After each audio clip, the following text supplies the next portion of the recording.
నమస్తే, నేను మీ JK. Welcome to Hasa TV. Andhra రాష్ట్రంలో తూర్పుగోదావరి జిల్లాలోని రాజమహేంద్రవరం రైల్వే స్టేషన్కు దాని అభివృద్ధి కోసం కేంద్రం నిధులు మంజూరు చేసింది. దానికి సంబంధించిన వివరాలను ఈ వీడియో ద్వారా వివరిస్తాను.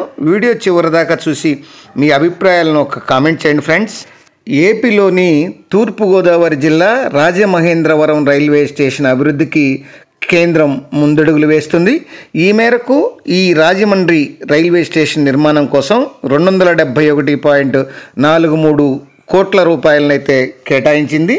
ఈ ప్రాంత అభివృద్ధికి రైల్వే మంత్రిత్వ శాఖ ఆమోదం తెలిపింది. నిధులు మంజూరు చేసినట్లు ఈ మేరకు దక్షిణ మధ్య రైల్వే అధికారులు కూడా తెలియజేశారు. ఈ ప్రతిపాదనలకు ఆమోదం తెలపడంతో రానున్నటువంటి గోదావరి పుష్కరాల నేపథ్యంలో ఈ ప్రాజెక్టును త్వరలో ప్రారంభించబోతున్నట్లు తెలియజేశారు.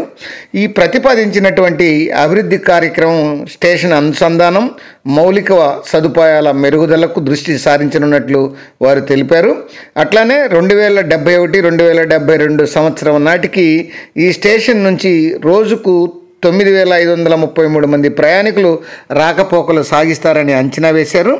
అట్లనే ఇది కూడా ఈ ప్రాజెక్టును మరింత ప్రాధాన్యత ఇస్తున్నారు.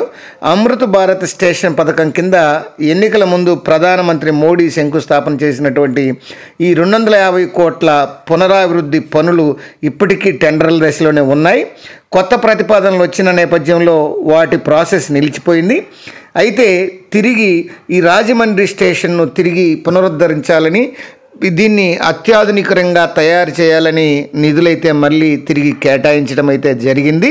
త్వరలోనే ఈ నిధులతోటి అభివృద్ధిని సర్వాంగ సుందరంగా తీర్చిదిద్దుతూ పలు ఎస్కలేటర్లు, విశ్రాంతి గదులు మరియు సాంస్కృతిక అంశాలను తెలియజేసేటువంటి చిత్రాలను, అట్లానే విశ్రాంతి గదులను, అట్లానే ఈ యొక్క రెస్టారెంట్లను, వీటన్నిటిని ఈ రాజమండ్రి రైల్వే స్టేషన్లో అభివృద్ధి చేసే విధంగా ఈ నిధులు వినియోగిస్తున్నట్లు వారు తెలిపారు. అది ఫ్రెండ్స్, మరొక అంశంతో మళ్ళీ మీ ముందుంటాను ఫ్రెండ్స్. జై హింద్.